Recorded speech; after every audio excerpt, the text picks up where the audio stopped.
இது வந்து breast milk சேவர் வந்துட்டு ஒன் சைடில் பாப்பாவுக்கு ஃபீட் பண்ணிகிட்டு இருக்கும்போது இன்னொரு சைடு லீக் ஆகும். இது வந்து நீங்கள் டெலிவரி ஆகிறதுக்கு முன்னாடி இதை வாங்கி வச்சுக்கோங்க. வாங்கி வச்சுட்டு ஃபஸ்ட் டேலேருந்து நீங்கள் யூஸ் பண்ணலாம். பாப்பா பிறந்த உடனே இருந்து ஒரு பக்கம் செக் பண்ண விட்டீங்கன்னா ஒரு பக்கம் இது வச்சு இது யூஸ் பண்ணலாம்.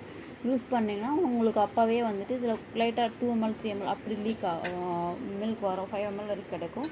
அதை வந்து நீங்கள் யூஸ் பண்ணிக்கலாம். சரிங்களா?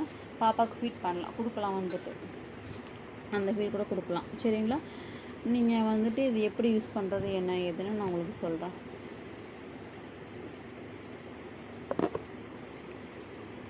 இது வந்து சிலிக்கானில் ஆனது வந்துட்டு. சரிங்களா? இதை வந்து நம்ம இப்படி ஃபஸ்ட்டு இது பண்ணும்போது இப்படி திருப்பிக்கணும். இந்த இதை வந்துக்கிட்டு திருப்பிக்கிட்டு இந்த இடத்த வந்து நம்ம இப்படி ப்ரெஸ் பண்ணிக்கணும்.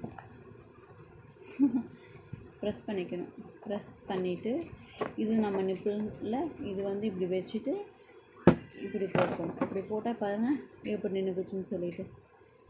இதுதான் இந்த இடத்துல நம்ம கருப்பாக இருக்கிற அந்த ஏரியா தானே நம்மளுக்கு வந்துட்டு ப்ரெஸ்ட்டில் அந்த இடம் ஃபுல்லாக கவர் ஆகிடணும். அந்த இடம் கவர் ஆகாமல் இருந்துச்சுன்னா உங்களுக்கு ப்ரெஸ்ட் இதில் மில்க் வந்து இதில் கலெக்ட் ஆகாது. மில்க் கலெக்ட் ஆகலைன்னா ஓகே, நீங்கள் திரும்பவும் வந்துட்டு இது இப்படி பண்ணிங்கன்னா ஏர் இதாகி திரும்ப வரும். வந்ததுக்கப்புறம் திரும்ப நீங்கள் அதை மாதிரி கரெக்டாக பார்த்து கரெக்டாக வைக்கணும். பாப்பா இந்த பக்கம் பார்க்காமே அப்படியே விட்டுட்டு இந்த பக்கம் என்னடா கலெக்ட் ஆகலாம் அப்படி சொல்லக்கூடாது. நீங்கள் வச்சுட்டு ஒரு 2 நிமிஷம் கழிச்சு பார்த்தீங்கன்னாவே சொட்டு உங்களுக்கு மில்க் இதில் விழுகலைன்னா நீங்கள் திரும்ப அதை வெளியே எடுத்துகிட்டு திரும்ப அந்த மாதிரி ட்ரை பண்ணணும். கரெக்டாக இது இப்படி பண்ணிட்டு கரெக்டாக நீங்கள் வைக்கணும். ஓகேங்க, நாளைக்கு பார்க்கலாம்.